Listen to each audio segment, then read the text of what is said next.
Good evening, Ma'am Laudette.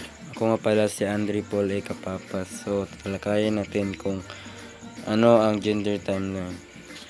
Ang gender timeline ay isang detalyadong pagkasunod-sunod ng mahalagang pangyayari na nagpapakita ng pag-unlad at pagbabago ng konsepto ng gender sa iba't ibang panahon.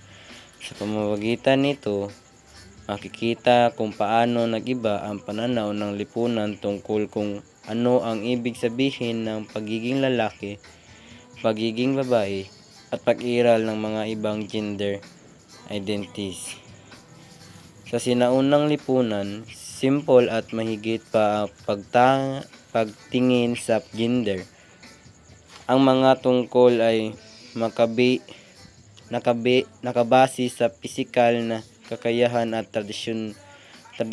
Karaniwang ang lalaki ang itinuring na tagapagtanggol at tagapaghanap buhay, habang ang babae ang inaasahang mag-aalaga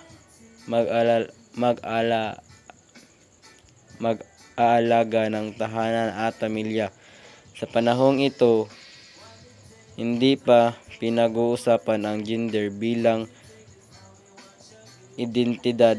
Sa halip, ito ay automatikong itinakda batay sa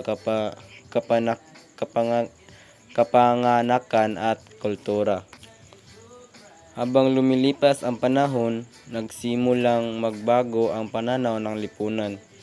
Noong sumapit ang panahon ng kolonisasyon at modernisasyon, naging mas malinaw ang paghahati ng tungkulin ng lalaki at babae.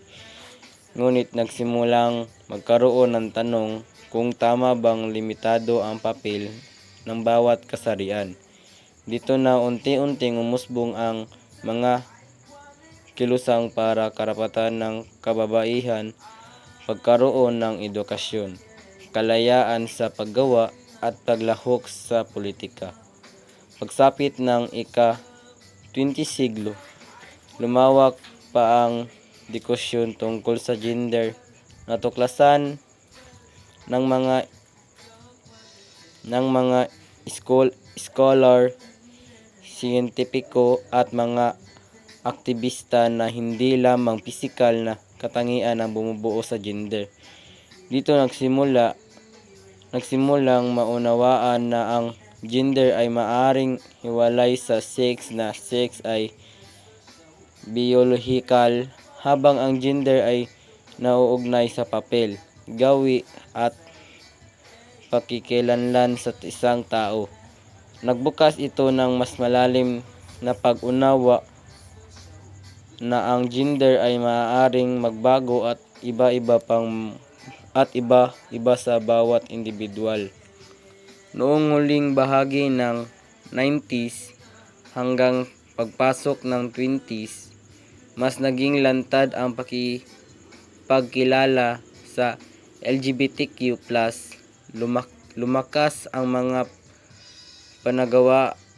panawagan para sa pantay na pagtrato at pagrespeto sa iba't ibang gender identities tulad ng transgender, noon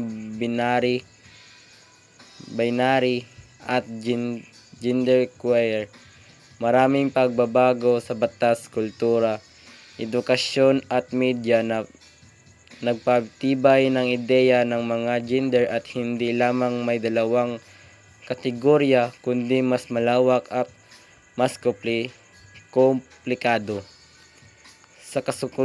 Sa kasalukuyang panahon, ng gender timeline ay hindi lamang tumitingin sa nakaraan, kundi patuloy na lumalawak habang nagbabago ang lipunan.